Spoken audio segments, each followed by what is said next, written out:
Hello दोस्तों। तो कैसे हैं आप लोग।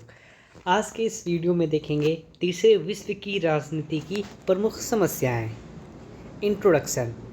थर्ड वर्ल्ड या तीसरी दुनिया शब्द का प्रयोग सबसे पहले फ्रांसीसी लेखक अल्फ्रेड सोवी ने सन 1952 ईस्वी में किया था। सोवी के अनुसार तीसरी दुनिया उन अज्ञात और शोषित देशों का समूह है जिन्हें प्रायः तिरस्कार की दृष्टि से देखा जाता है और जो कुछ बनकर दिखाना चाहते हैं।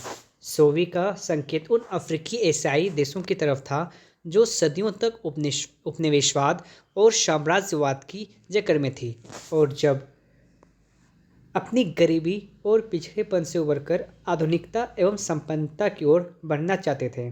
शीत युद्ध काल में तीसरे विश्व का अर्थ उन तटस्थ या असंलग्न राष्ट्रों के झुंड से लिया जाता था जो ना तो पश्चिमी गुट से मतलब पहली दुनिया से प्रतिबद्ध थे और न साम्यवादी गुट जिसे कि दूसरी दुनिया कहा जाता है से संबंधित थे। आज तीसरी दुनिया शब्द का प्रयोग विकासशील राष्ट्रों या अल्प विकसित राष्ट्रों के लिए प्रयुक्त किया जाता है। इतना इंट्रोडक्शन काफ़ी है। अब देखेंगे तीसरे विश्व की राजनीति की प्रमुख समस्याएं। Major problems of third world politics.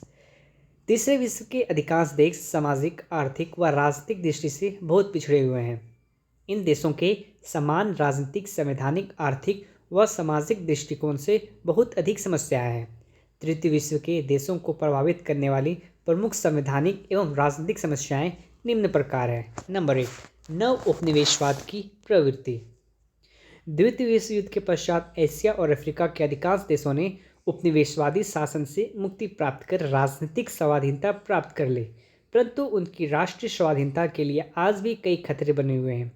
विश्व के विकसित और विकासशील देशों ने इन राष्ट्रों को नए तरीके से शोषण करना प्रारंभ कर दिया है। निरंतर आर्थिक शोषण के कारण इन राष्ट्रों की औद्योगिक विकास अवरुद्ध हो गया है। इन्हें अपने विकास के लिए विकसित राष्ट्रों का मुंह ताकना पड़ता है। तीसरे विश्व की प्रमुख समस्या में एक समस्या है भ्रष्टाचार। तृतीय विश्व के देशों की प्रमुख समस्या भ्रष्टाचार है। इन देशों के राजनीतिक एवं प्रशासनिक क्षेत्र में व्यापक भ्रष्टाचार का बोलबाला है और भ्रष्टाचार किसी भी देश के विकास में सबसे बड़ी बाधा है। तीसरी समस्या है जाति भेद तथा रंग की समस्या। तृतीय विश्व के देशों की एक प्रमुख समस्या जातिवाद अथवा रंग भेद की है। उपनिवेशवादी शासकों ने श्वेत जाति की श्रेष्ठता के सिद्धांत को अपनाकर अश्वेत लोगों पर अत्याचार किए हैं। अतः श्वेत और अश्वेत जातियों में आज पारस्परिक अविश्वास और घृणा विद्यमान है। इन देशों में अनेक आदिवासी जातियां भी निवास करती है जिनका अन्य स्थानीय जातियों के साथ सामंजस्य का अभाव है। इस कारण भी यहाँ संघर्ष होता रहता है। चौथा है आर्थिक विकास की समस्या। तृतीय विश्व के नव स्वतंत्र राष्ट्रों की एक अन्य समस्या आर्थिक विकास की है। वे न केवल आर्थिक दृष्टि से पिछड़े हुए हैं अथवा अल्प विकसित हैं, बल्कि आर्थिक विकास के लिए उनके पास स्रोतों और आधुनिक तकनीकी का भी कमी है। तृतीय विश्व के अधिकांश देश कच्चा माल पैदा करते हैं, अतः इनकी अर्थव्यवस्था इसके निर्यात पर निर्भर करती है। वे आय के अन्य आंतरिक स्रोतों को उत्पन्न करने में असमर्थ हैं। कुछ राष्ट्र तो अपने खर्चों को चलाने के लिए भी विदेशी आर्थिक सहायता पर निर्भर रहते हैं। राजनीतिक अस्थिरता। तृतीय विश्व के नव स्वतंत्र राष्ट्रों की एक प्रमुख समस्या राजनीतिक स्थिरता है, जिसके अभाव में राष्ट्रीय स्वतंत्रता, एकता और अखंडता को खतरा उत्पन्न हो जाता है। असंतुष्ट नेता समूह अथवा कबीले स्वयं या विदेशी शक्तियों से प्रोत्साहन पाकर राजनीतिक अस्थिरता अथवा विद्रोह की स्थिति पैदा करते रहे हैं। छठा है व्यापक राजनीतिक संगठनों का अभाव। तृतीय विश्व के नव स्वतंत्र राष्ट्रों की एक प्रमुख समस्या व्यापक राजनीतिक संगठनों के अभाव की रही है। इन राष्ट्रों में सुदृढ़ राजनीतिक संगठन वाली कोई राष्ट्रव्यापी पार्टी नहीं रही है जो जन समूहों की आवाज़ को उठा सके। सातवां लोकतंत्र का अंत और सैनिक शासन। तृतीय विश्व के अधिकांश देशों में लोकतांत्रिक परंपराओं के अभाव के कारण राजनीतिक निर्णय में सेना की भूमिका महत्वपूर्ण रहती है।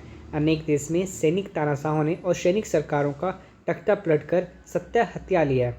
कुछ देश में सैनिक तानाशाहों द्वारा विद्रोह करके सत्ता हथियाई गई है। इन देशों में घाना, माली, नाइजीरिया, पाकिस्तान आदि प्रमुख हैं। 8वां, कुशल राष्ट्रव्यापी नौकरशाही का अभाव। तृतीय विश्व के नव राष्ट्रों की एक समस्या यह है कि वे कुशल नौकरशाही के अभाव से पीड़ित रहे हैं।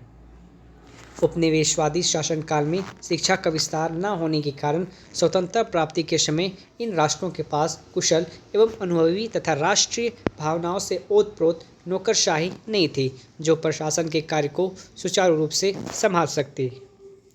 तृतीय विश्व के देशों की सामान्य विशेषताएं। आज विश्व के 4.4 अरब लोग विकासशील देशों में रह रहे हैं। आज तीसरे विश्व के देशों की सामान्य विशेषता है विकास के लिए संघर्ष। तीसरे विश्व के देशों की सामान्य विशेषताएं निम्नलिखित है। कृषि प्रधान अर्थव्यवस्था। तीसरी दुनिया के अल्पविकसित देश अधिकांशतः कृषि पर निर्भर है। यहाँ कृषि व्यवसाय नहीं बल्कि जीविकोपार्जन का एक साधन है। कृषि पर निर्भरता अधिक होने से राष्ट्रीय आय में कमी होती है।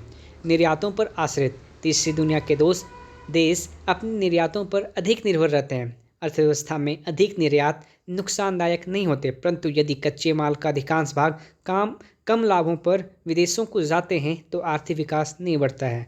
जनसंख्या वृद्धि। विकासशील देशों में जनसंख्या वृद्धि दर विकसित देशों की अपेक्षा अधिक है। जनसंख्या में कमी से ही वास्तविक आय में वृद्धि हो सकती है। जनसंख्या वृद्धि कई आर्थिक कठिनाइयाँ उत्पन्न करती है। राजनीतिक भिन्नता।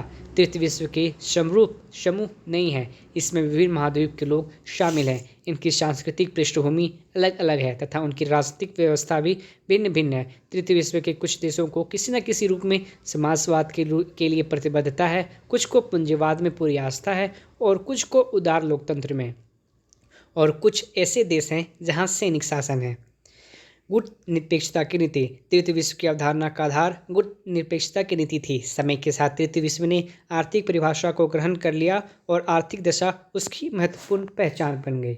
उसके बाद आप कंक्लूज़न लिख सकते हैं। वीडियो देखने के लिए आपका तहे दिल से शुक्रिया। Thank you so much.